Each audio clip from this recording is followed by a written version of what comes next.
क्या शिवसेना उबाटा इस वक्त में जो प्रावधान बीजेपी की और एनडीए की सरकार लेके आई है उसके खिलाफ है?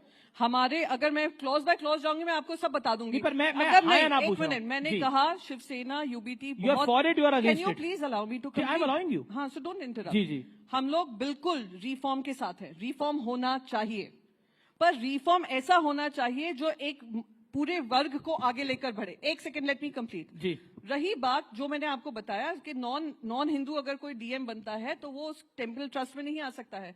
ऐसे ही आप नॉन मुस्लिम्स को ला रहे हैं तो कहीं ना कहीं एक मुसलमान के मन में शंका होगी कि क्या आप अपने लोगों को भरने का काम करें। एक मिनट। जी। हमने दूसरा हमारा था कि रेट्रोस्पेक्टिव नहीं होना चाहिए, प्रोस्पेक्टिव होना चाहिए। हाँ, वो टीडीपी ने भी कहा, वो जेडीयू ने भी कहा, हाँ हम मानते हैं उसमें अमेंडमेंट हुआ।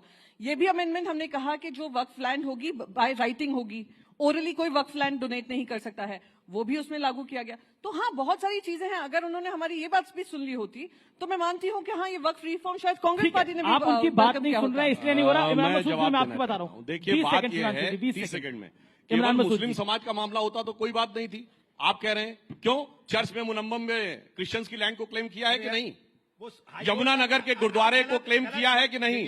तमिलनाडु के तिरुचेंदुरई मंदिर को क्लेम किया है कि नहीं? तो फिर आप ये कहिए हम सिर्फ मुस्लिम लैंड को क्लेम करेंगे। क्लेम तो हम सबको करेंगे। और वैसे मुझे एक चीज जो मैंने पार्लियामेंट में बोला था फिर बोल दूं, अभी प्रियंका जी बोली, इनके तो नेता 2015 में बोल चुके हैं कि मुसलमानों की नागरिकता भी ले लेनी चाहिए। यस, 2015 सामना में संजय राउत जी का स्टेटमेंट है। और सुनिए, और दूसरी तरफ संजय राउत को कोट कर रहे हैं गठबंधन में वो शामिल हैं, वो मुस्लिम लीग, जिसने 28 अगस्त 1947 को कॉन्स्टिट्यूएंट असेंबली में सेपरेट इलेक्टेड मांगे। कोई जाके कॉन्स्टिट्यूएंट असेंबली की डिबेट में पेज नंबर 270 में पढ़ ले। इसलिए मैं कहना चाहता हूं, पूरी बात कर, एक लाइन बस सुनिए सर। पुराना एक गीत था ना, वक्त ने किया क्या हंसी सितम, तुम रहे न तुम, हम रहे न हम। तो मैं कहना चाहता हूं, वक्फ ने किया क्या हंसी सितम, मुस्लिम लीग और शिवसेना मिलके हो गए हम। ओके, जवाब इमरान मसूद की बारी है अभी। देखिए, अभी अनइंटरप्टेड अभी सुधांशु भाई ने बात कही और बहुत सारे मुल्कों के उन्होंने उदाहरण दिए। बस यही आप अपनी बात के अंदर अपना आप ही अपनी मेरी बात कह गए। वक्फ कोई संस्था नहीं है कि सिर्फ संस्था की बात है।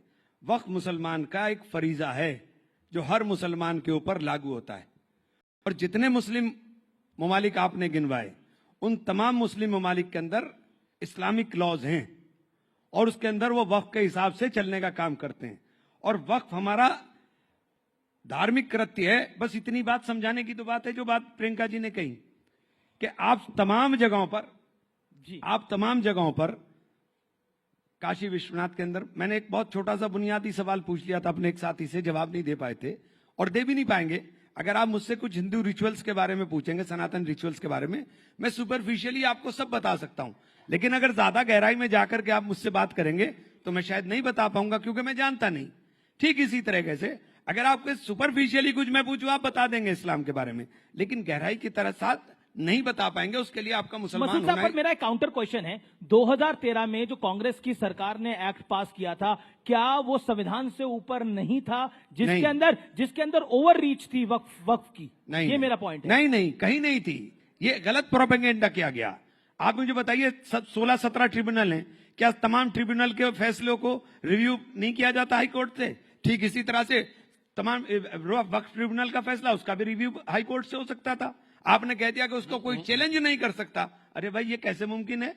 ये कैसे मुमकिन है? आपने कहा कि वक्फ कहीं भी प्रॉपर्टी डिक्लेयर कर सकता है। अरे वक्फ अगर इतना बड़ा पावरफुल था तो हम तो रोज पार्लियामेंट में जरा सा वक्त मिलता है, किसी कोने में जाके नमाज पढ़ लेते हैं, तो पार्लियामेंट भी वक्फ हो जाती। क्या नहीं हो सकता? जब तक वक्फ की प्रॉपर्टी जो वक्फ करने वाला है, जो वाकिफ है, जब तक वो उसका 100% ओनर ना हो, उस पर किसी तरह का कोई विवाद ना हो, तब तक वो वक्फ नहीं किए जा सकती। आप तीनों पार्लियामेंटियंस हैं, मैं आप तीनों के भाषणों में से कुछ कोट करूंगा और मैं मैं एक चीज कहना चाहूंगा।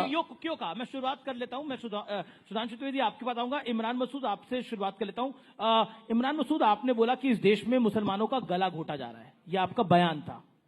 गलत क्या? नहीं, आपने बयान दिया कि इस देश में मुसलमानों को 2वे दर्जे का सिटीजन बनाया जा रहा है और गला घोटा जा रहा है। क्यों कहा? मुसलमानों के साथ हो क्या रहा है कि मुसलमान, अब वही बोल रहा हूं ना जी। मुसलमानों के साथ हो क्या रहा है कि मुसलमान घर में रहे तो दंगाई घुस करके निकाले बाहर, और बाहर निकले तो पुलिस छाती पर गोली मारे। क्या हुआ संभल में? पहले सर्वे के लिए गए, कुछ नहीं हुआ, फिर 250-300 का टोला गया, मस्जिद में जाकर के नारेबाजी हुई, लोग आए, हंगामा हुआ, और उसके बाद 5 लोगों के गोली लगी और सीधे छाती पर गोली लगी, और जिनके गोली लगी उन्हीं के लोग जेल चले अच्छा, गए। वो संभल वाली मस्जिद एएसआई के संरक्षण में थी और एएसआई वहीं नहीं जा सकती थी। आप मुझे एक बात बताइए, एएसआई का अजीब कानून है। एएसआई का जन्म हुआ 1871 में जी, और उसका प्रबंधन शुरू हुआ 1904 में, और एएसआई प्रोटेक्टिव मूवमेंट जितने भी हैं उन सबकी मालिक ASI हो गई। सुधांशु त्रिवेदी, उन आपके सबकी साथ- मालिक एएसआई हो गई। जिसपे मस्जिद एक सेकंड, जी, जी। मस्जिद बनाई मेरे पूर्वजों ने नमाज के लिए, अब एएसआई तय करेगी कि हम नमाज पढ़ें कि ना पढ़ें। एएसआई तय करेगी कि हम कहीं वजू खाना बनाए, वजू करें कि नहीं करें। मैं एक लास्ट के अंदर दूसरा सवाल भी लूंगा, लेकिन अभी हमारे पास काफी समय है। मैं सुधांशु त्रिवेदी, आपने सदन में एक बात बोली जिसपे दिग्विजय सिंह को ऑब्जेक्शन हुआ, देश के गृह मंत्री खड़े हुए। आपने बोला कि इस देश के मुसलमान को कभी इशरत जहां से जोड़ा गया तो कभी किसी और के साथ जोड़ा गया। क्या आपको लगता है कि आप भी, मैं मतलब आपसे मेरा तारुफ भारतीय जनता पार्टी से, मुसलमानों को एक जिसे कहते हैं मार्जिनलाइज करना चाहते हैं, यह आरोप है? इन्होंने कहा कि भाई इस्लाम के पवित्र कर्तव्य में एक वक्फ है। भाई मेरी समझ तो इतनी है, इस्लाम में 5 ही पवित्र कर्तव्य हैं, रोजा, कलमा, नमाज, हज और जकात। इसमें वक्फ कहां है भाई? और मैं ये भी बताना चाहता हूं, इसी बात में 1894 में प्रिवी काउंसिल का जजमेंट आया था, जिसमें सर सैयद अहमद ने कोट किया था कि वक्फ मूल इस्लामी परंपरा का हिस्सा नहीं है, ये शरिया का हिस्सा है। उसके लिए मुजार शब्द का प्रयोग किया। इसलिए वक्फ अल औलाद, आपको बड़ी मजेदार बात पता है, वक्फ अल औलाद यह है कि मैंने जमीन तो वक्फ कर दी मगर रहेंगे मेरे ही परिवार के लोग। मतलब मैंने अपना पैसा तो मंदिर को दान कर दिया मगर रहेगा वो मेरा। ऐसा आपने विचित्र उदाहरण नहीं सुना होगा, इसलिए वो क्वैश किया गया। मगर कांग्रेस ने 1906 में कलकत्ता अधिवेशन में प्रस्ताव पारित किया कि नहीं नहीं नहीं, वो कुछ गलत हो गया है, दोबारा किया जाए। अब मैं एक सेंटेंस कोट करता हूं, चूंकि वक्फ एक मुस्लिम प्रॉपर्टी से रिलेटेड मैटर है तो इसका गवर्नमेंट या पब्लिक पॉलिसी से कोई मतलब नहीं होना चाहिए। यही तो आज बोल रहे हैं। ये इंपीरियल लेजिस्लेटिव काउंसिल में अप्रैल 1913 में मोहम्मद अली जिन्ना का स्टेटमेंट है, जो कांग्रेस के सपोर्ट से इन्होंने अंग्रेजों के जमाने में कराया। 1913 से 2013 तक इनकी किस वाकफियत ही नहीं बदली। और मैं पूछना चाहता हूं, इमरान मसूद साहब तो यूपी के रहने वाले हैं, यूपी कह रहे पढ़ाई लिखाई में पीछे रह गए। पता है आपको, सैयद मुसलमानों की रेट ऑफ लिटरेसी 1931 में 24% थी, जब यूपी की 8% थी। और जातिगत सर्वे था तो यूपी में जो सबसे पढ़ी लिखी ब्राह्मण कम्युनिटी मानी जाती थी हिंदुओं में, वो 15%, क्षत्रियों में 13%, सैयद मुसलमान 24%, ब्यूरोक्रेसी में 20%। कहां चले गए मेरे भाई? आज बाकी माइनॉरिटीज को आप देखिए, सबसे पढ़ी लिखी आज कम्युनिटी कौन है? हाईएस्ट एजुकेशन में पारसी 0.001% की माइनॉरिटी। सबसे प्रॉस्परस, जो सबसे ज्यादा कंट्रीब्यूट करती है इनकम टैक्स में, जैन 1% की माइनॉरिटी। सबसे एंटरप्रेन्योर कम्युनिटी कौन है? सिख 1.8% की माइनॉरिटी। उसके बाद आप देखिए क्रिश्चियंस में एजुकेशन का स्तर कितना है, यहूदी छोटी सी माइनॉरिटी कितना है। और ये, जबकि मैं आपसे कहूं आजादी के समय इनमें से किसी एक की भी रियासत नहीं थी, 1-2 सिख रियासतें छोड़ दें, जबकि इनकी तो लाइन लगा के रियासतें थी। पटौदी के नवाब, भोपाल के नवाब, रामपुर के नवाब, लखनऊ के नवाब, जूनागढ़ के नवाब, हैदराबाद के निजाम। और आज कहते हैं साहब हम तो मजलूम हो गए। क्यों?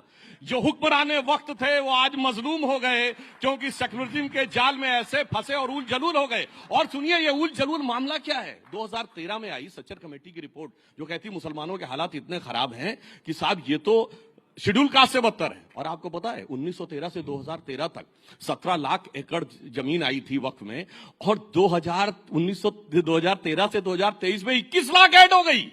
मतलब गजब का आपका लॉजिक है। एक तरफ कह रहे हैं शेड्यूल कास्ट से बुरी स्थिति है और दूसरी तरफ ऐड होते जा रहे हैं। और सर आंकड़ा तो ऑन उस पे बोला। सर आप तो सदन में हैं, आपको विशेषाधिकार हनन ले आना चाहिए। मंत्री के खिलाफ अगर आपको आपत्ति है